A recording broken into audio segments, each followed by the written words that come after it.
semangat kemerdekaan. Hari itu 17 Agustus 1945. Bangsaku telah merdeka. Para pahlawanku, turunkan senjata untuk hormati sang bendera pusaka. Wahai pahlawan kemerdekaan, andai kini kau masih di sini, lihatlah Indonesiamu sekarang ini. Masa penderitaan telah pergi, keceriaan pun terpancar dari wajah anak negeri ini.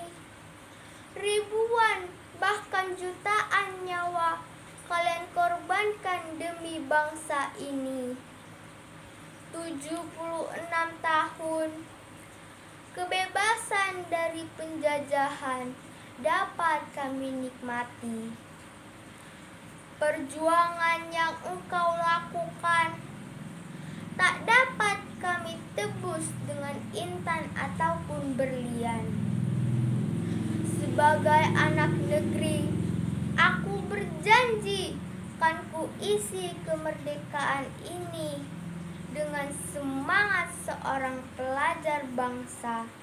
Satu kata dapat kuucap, terima kasih pahlawanku.